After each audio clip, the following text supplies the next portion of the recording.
Stop scrolling right now, just stop, because what I am about to reveal could be the difference between watching your wealth evaporate in a world of inflation or seizing the most critical window for a wealth reset that we will see in our lifetime. While the mainstream media is obsessing over tariffs, housing markets, and consumer downgrades, a secret executive order has quietly been signed that changes the entire game.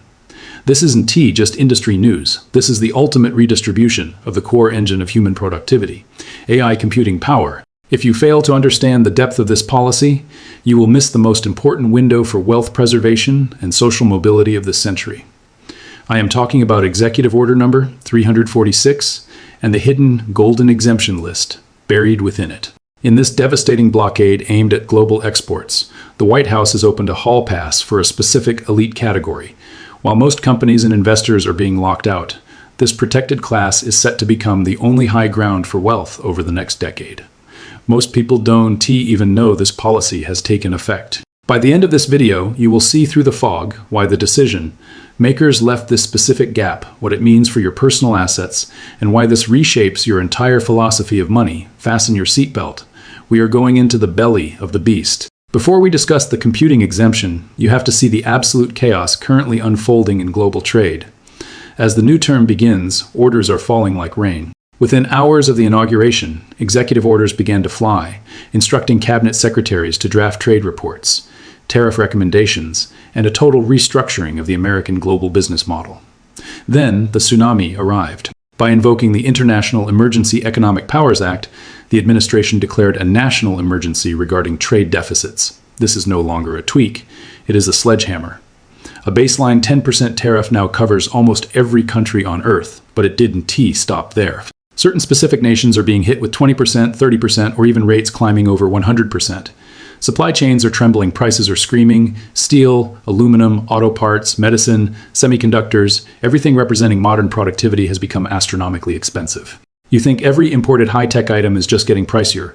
Wrong, because hidden inside these executive orders and their amendments is a miracle category called infrastructural computing units. Let me read a passage from the official briefing for you. Certain commodities have been moved to Annex 2 list, meaning they will no longer be subject to reciprocal tariffs.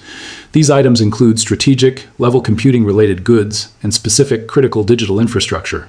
In trade terms, computing assets cover high-performance chips, server nodes, and data center core components. While high-end consumer cards are restricted in some lists, the core hardware of computing sovereignty has been granted a nearly absolute safe harbor. They didn't do this out of the goodness of their hearts. They did it because they had no choice. The domestic productivity gap cannot be filled by bans alone. We are facing a massive supply shortage. Computing power is not just for investment, it is the lifeblood of Industry 4.0. Oh, if you tax computing imports, the result is devastating. Industrial costs would explode, domestic AI innovation would freeze, and national security goals would be undermined. But the deep signal is this: they are admitting that computing power is no longer just a commodity. It is a new type of currency. It is a sovereign credit, a store of value, and a hard asset that stands above ordinary trade considerations. This decision has just triggered a chain reaction in the tech asset market that most investors haven't even processed yet. When this exemption was confirmed, a bizarre phenomenon occurred. The premium on top tier chips and data nodes, the markup dealers charge over cost, actually dropped. Why? Because the uncertainty vanished, but for the asset itself, the impact is far more profound.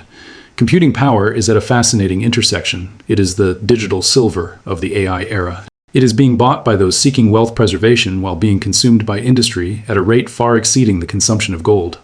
This creates a weird reality. Raw computing units flow in tax. Free, but finished high. Tech goods made abroad are heavily taxed. This is the regime change of 2026. Trump's $1.5 trillion defense budget has just shifted the global capital axis. Money is being sucked out of the speculative digital economy and jammed into hard power assets. At the same time, China's export ban on critical strategic materials has just gone live. The China wall has been built. When global supply is severed by bans, basic economics tells us the price will explode. For investors, holding physical processing rights has become the ultimate hedge. As tariffs erode the purchasing power of paper money, these exempted assets gain a scarcity premium because they represent actual productivity. This is just about getting rich. It's a life insurance policy. If you buy into computing power, you shouldn't expect to triple your money in 6 months. That is speculation. What you are doing is asset preservation. Imagine that as paper currency devalues due to trade wars and tariffs, these exempted assets that produce real productivity are your lifeboat. In an era where Basel III protocols are failing and global decoupling is the norm, paper promises are becoming worthless. You don't own anything. If you just hold a fund share, you own a debt. In a true crisis, only physical assets give you true control. This high tariff, high blockade mode is here to stay. The conditions that made computing exempt, inflationary pressure and supply shortages will persist for years. Do not expect factories to be built overnight. In this transition pain, the volatility is your opportunity. Look at the supply and demand. Global production of cutting-edge computing power has been limited by capacity for years. Now, with manufacturing forced back to the US, demand is skyrocketing. Basic arithmetic, current demand is 150% of available supply. You cannot deliver 120 million units when you only have 32 million in the vault. The exchange will eventually default. They will settle in cash at a fake price. And when that happens, every paper contract becomes junk. This is the doom loop. It starts with inventory depletion. As inventory falls, traders get nervous. They decide to take delivery while they still can. This drains inventory further, triggering more delivery requests. Then, as inventory crashes, the institutions that are short on compute realize they are trapped. They panic. They try to buy physical hardware to cover. But where do they buy it? From the dwindling warehouses. Around and around it goes until the system implodes. History is a graveyard of people who ignored institutional panic. In 1980, when the silver market broke, they changed the rules overnight to protect the house. In 2008, when the subprime crisis exploded, banks like Goldman Sachs and Morgan Stanley were telling the public everything was fine while they unloaded their toxic positions behind the scenes. In 2022, the London Metal Exchange simply canceled the trades in nickel to protect the big players. The lesson is clear. When the system is cornered, the authorities change the rules to save themselves, and the exemption in Order 346 is the warning that the rules are about to change for the digital economy. Why tell the clients? Why send the memo? Liability. By sending the notification, they create a paper trail. We warned you. We gave you the deadline. If you stayed, that S on you. But they also need a controlled retreat. If everyone panics and hits the sell button at once, the market crashes and the big players can get their own money out. By giving a month and deadline, they are managing the stampede. This isn't kindness. It's strategic self-interest. But the retail investor has no idea. They think the market is just having a bad day. They don't see that the smart money is evacuating. When a major player liquidates, it creates violent ripples. You will see prices spike on short covering, then crash on liquidation.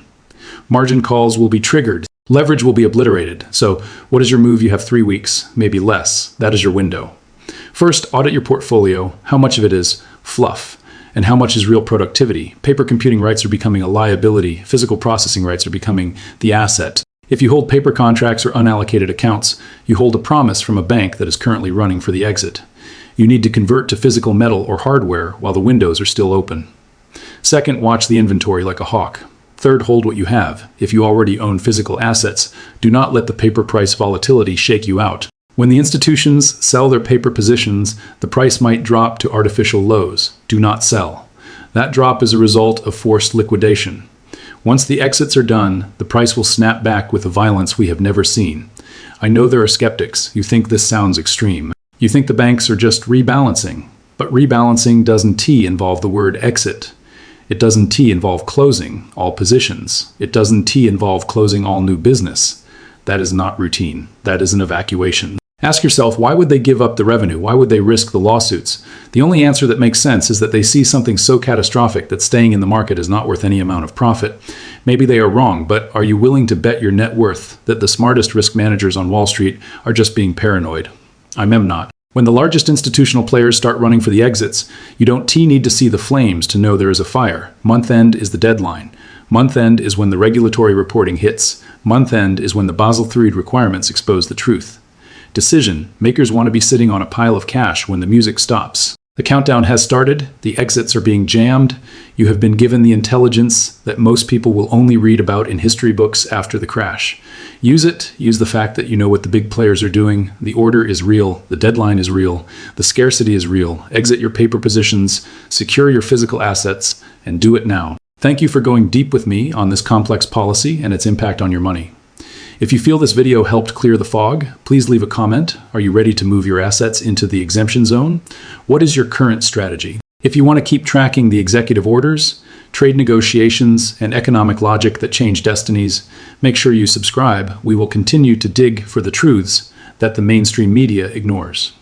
The rules of the game have changed. Executive Order 346 is in effect. The next move is yours.